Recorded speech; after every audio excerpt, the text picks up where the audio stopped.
Montana Territory, 1882, the wind howled off the crazy mountains as Tessa Barlow raised her rifle and aimed down the slope, her finger steady on the trigger. The man on horseback froze mid-step, his gloved hand drifting up in surrender. "Easy," he called. "I am not here to take anything from you. You already did," she said, voice dry as the dust under her boots. "You and every other man riding for the Wilkins Company." "I do not ride for Wilkins," the man said, dismounting slow and careful. "Name's Xander Whitlow. I am just here to check the fence line. That is all." Tessa did not lower the rifle. Her land, 200 acres of hard-earned soil and timber, bordered by creek and pine, had been handed over to Wilkins Cattle Company 2 winters back when her uncle died without a will.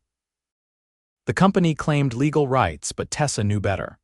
Her uncle raised her since she was 7. She cared for that land through drought and snow for 16 years. She buried him on the north slope herself. Then they came with their papers and wagons and told her to leave. She refused. Built a cabin with her own hands, slept with a rifle across her chest, drove out every hired man who came to move her. That was a year ago. Now this one stood looking at her like she had not gone half wild.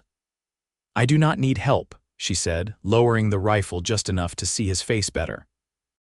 His jaw was rough with stubble, his coat worn from long rides, but his eyes were calm, steady in a way that made her insides twist.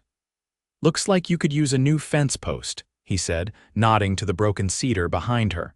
Tessa said nothing. She did not explain how the last post was set by candlelight after a storm rolled through. She did not tell him about the 2 wolves she chased off the week before, or how the roof still leaked when it rained. She just turned and disappeared into the trees, expecting him to leave like the rest. But he did not. Later that evening, as the sun dipped low and gold across the pines, she caught sight of him again down by the creek, cutting spare rails and setting them straight into the earth. She watched from the ridge, arms crossed, jaw tight. "Still not leaving?" she asked.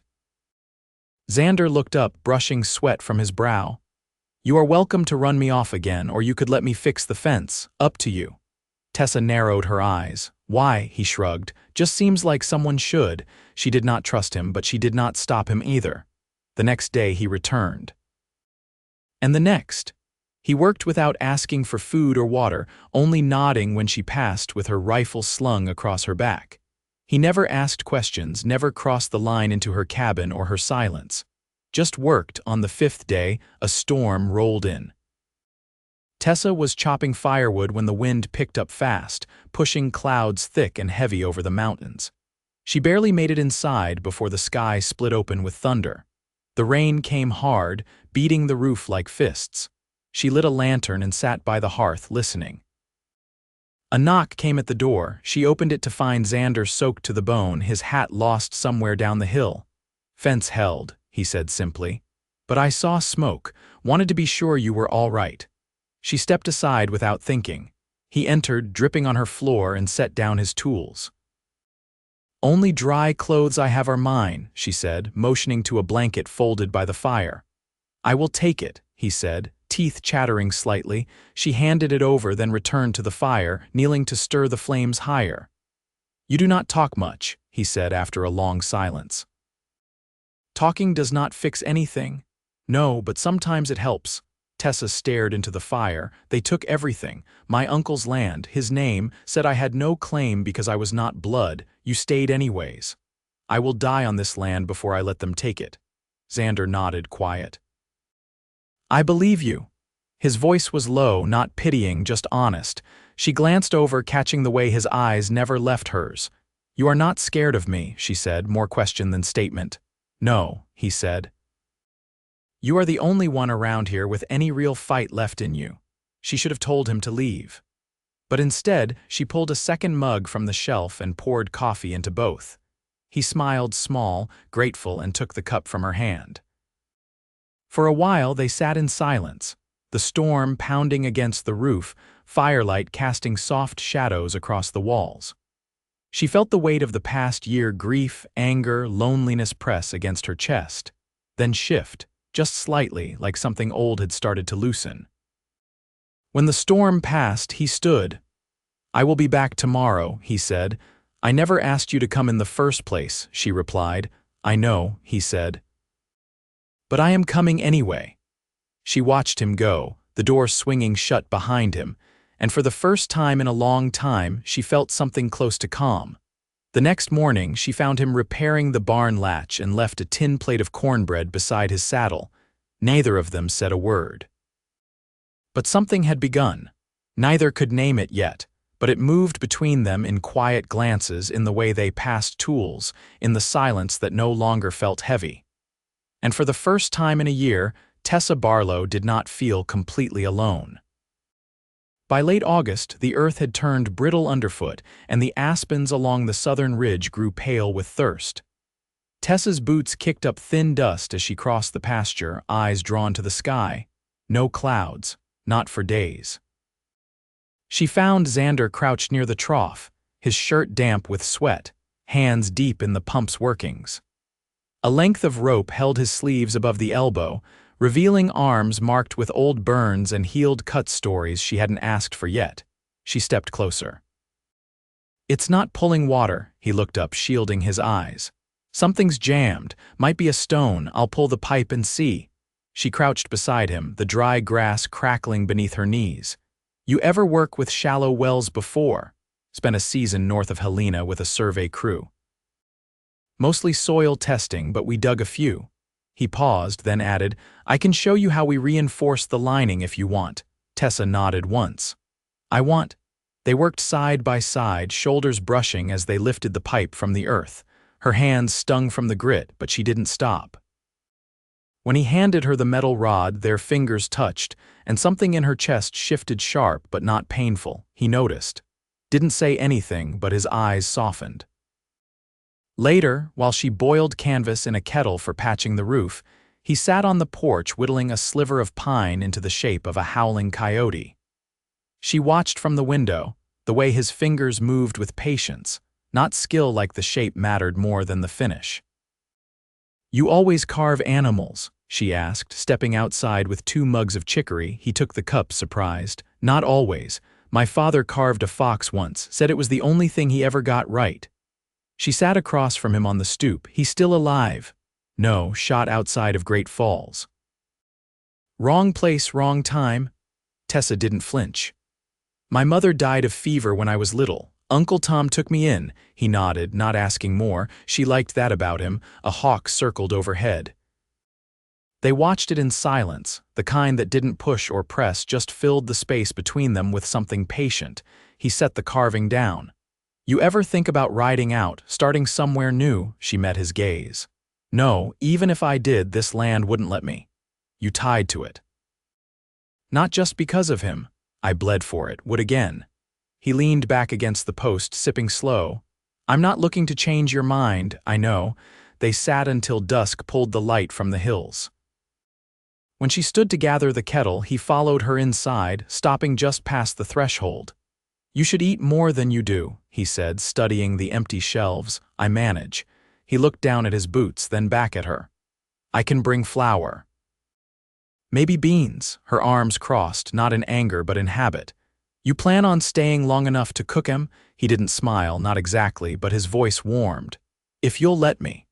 She didn't answer right away. Instead, she reached behind the stove, pulled out a dented tin, and set it on the table.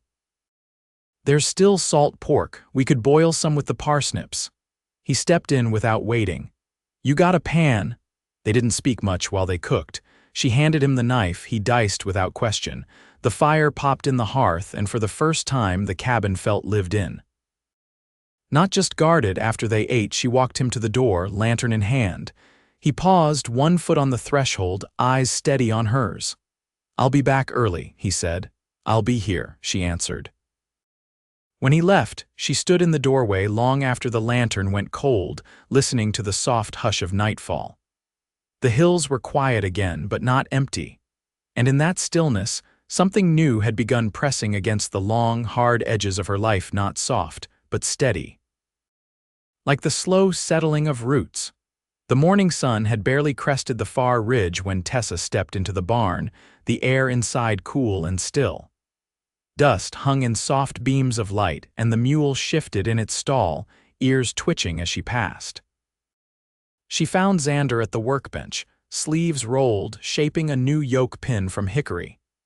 His hat hung on a nail behind him, and his hair was damp from the creek. "You don't need to be doing that," she said, setting down a small bucket of oats. He didn't look up. "It'll splinter if it's not done right. Yours was cracked clear through." She leaned against the post, arms crossed. "You see the Wilkins riders passed through yesterday, 2 of them. They didn't come close, stayed to the North Trail." Tessa watched his hands work, slow and clean. "They'll be back. They're testing the edges again." He nodded once. "They're not the kind to quit easy." She walked over, picked up the broken pin from the bench. "They've been trying to wear me down, but I'm still here." "That's the part they can't figure," he said. "You don't bend." She looked at him then, long and quiet. "You ever been made to leave something you weren't ready to?" He set the draw knife down. "There was a ranch outside of Deer Lodge. I worked there 4 years, folks I trusted. Then one night, the owner's son accused me of taking a mare out without asking. I hadn't, didn't matter. They gave me an hour to ride out." She studied him, voice low. "You leave anything behind, a saddle. And a dog that wouldn't stop waiting at the gate." Her throat tightened, but she didn't speak. He looked up, his gaze steady. "Sometimes I think I've been looking for a place that doesn't throw men out just because it's easier." She pushed off the post. "You want coffee?" He followed her to the cabin without answering. Inside, she pulled down the tin and lit the stove while he shook the dust from his sleeves. The silence wasn't sharp anymore, just worn in, like the space between 2 people who'd stopped needing to explain things. "You ever think about what you'd do if they gave the land back?" he asked. She poured the grounds, not turning. "I'd plant more rye where the second field floods, fix the roof proper, maybe build a real kitchen. You'd stay." "There's nowhere else," he nodded, folded his arms. "I could help." She looked over her shoulder. "With what? The kitchen?" "With the staying." Her hand paused on the kettle handle. "That what you want?" "I don't know everything yet," he said, "but I know I'm not here for the fence posts." She set 2 mugs on the table. "Then you ought to know this land's never been easy on anyone." "I don't want easy," he said. "I want true." The words hung there, unadorned. She sat across from him, watching steam curl from the cup between her hands. "I've spent so long fighting off what I didn't want," she said. "I haven't let myself think about what I might." He didn't push. Just waited like he always did, like the land itself, quiet but unmoving. She looked at him fully then. "You stay through the fall, I'll know you mean it." He reached out, not to take her hand, just to rest his fingers near hers. "I'll be here when the leaves drop." She didn't pull away. Outside, the wind carried the scent of pine and smoke, and a hawk cried once from the ridge. Inside the cabin, the silence settled warm around them. Not empty now, but full of something new, like the first turning of soil before a spring that hadn't yet arrived. The cottonwoods along the river had begun to yellow, their leaves curling soft like old paper. Tessa crossed the far field with her rifle slung over her shoulder, scanning the tree line where the ground dipped into bramble and stone. She'd seen hoofprints that morning behind the lower fence, fresh, just one rider. Too clean for a drifter, too light for a work horse. It wasn't Xander. He never came in from that side. When she circled back toward the cabin, Xander stood by the tack shed, cinching the saddle on his mare. His coat was dusted with dry burrs, and his jaw was tight as he adjusted the strap.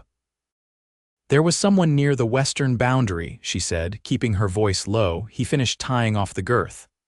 I saw the same tracks at daybreak, didn't follow them." She stepped closer. "Why not?" "Because whoever it was, they weren't scouting cattle." He looked up, eyes narrowed. "They were looking for you." Tessa stiffened. "Wilkins?" He nodded once. "I recognized the boot pattern. Their foreman rides with a square heel and a silver spur, left a clean mark near the elderberry bush." She didn't ask how he knew that. She just turned toward the cabin. "I'll start packing the rifles. You planning to wait for them?" "I'm not giving them the chance to come close again." He stepped in her path. "You can't keep living like it's a siege." She didn't answer. The wind shifted. carrying the scent of turned soil and something sharper, gun oil maybe, or just old fear. He lowered his voice. "Come with me tomorrow. There's a man in Livingston who knows land law better than anyone between here and Miles City. He might be able to trace your uncle's old debts." "If Wilkins bought them out illegally, we can prove it," she hesitated. "That's a long ride for a maybe. You'll still have your rifle, but maybe this time you won't need it." She looked past him, toward the ridge line where the sun had begun to burn through the clouds. Then she nodded. "If we leave before dawn, we make it by noon." They rode out as the morning star faded, the trail hard and narrow between the hills, the only sounds the creak of leather and the distant cry of geese heading south. Neither spoke much. Tessa kept one hand near her rifle. Xander rode close, but not too close. Livingston was louder than she remembered, the street lined with freight wagons and men shouting over barrels. She kept her head down as they passed the livery, then dismounted outside a small office with a warped sign that read M. Beatty Land and Claims. Inside, a short man with wiry hair and ink-stained fingers greeted them without standing. Xander stepped forward. "This is Tessa Barlow. We need records pulled from the probate files of Thomas Barlow, deceased winter of '80. The man adjusted his spectacles. "You the niece?" Tessa lifted her chin. "Raised by him since I was 7, blood kin." "No," Beatty tapped his ledger with a blunt finger. "That's going to complicate." "I didn't come here for comfort," she said. Xander placed a folded paper on the table. "Found this under the floorboards of her uncle's cabin. It's a receipt from the county seat, 2 years of back taxes paid in full. Signed by Thomas Barlow, dated 6 weeks before he passed." Beatty's eyes sharpened. "That's something." He disappeared into the back room, leaving them in the hush of dust and old wood. Tessa leaned against the wall, arms folded. Xander stood beside her, his shoulder just brushing hers. "You didn't tell me you found that receipt," she said. "It was under the floorboard beside the hearth. I didn't want to say anything until I was sure it meant something." She looked at him. "You kept digging even after I told you not to." "I wasn't digging for you." "I was digging because the truth matters." Beatty returned with a thick folder. "Looks like the land was never formally transferred to Wilkins.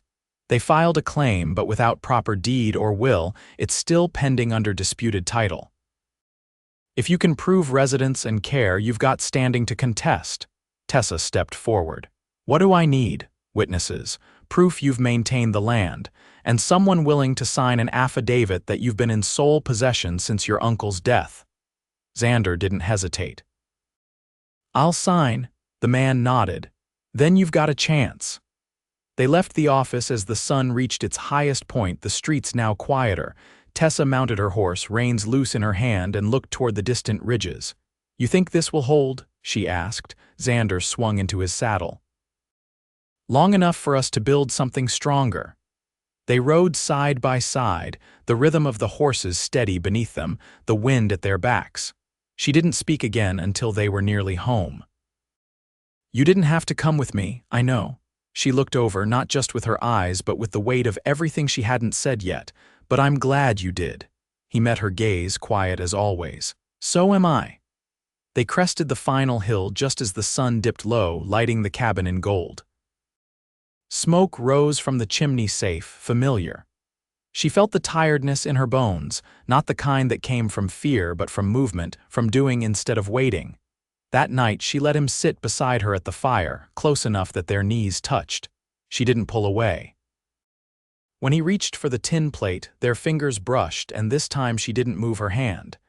And for the first time since the Wilkins men came, she didn't feel like she had to guard her silence.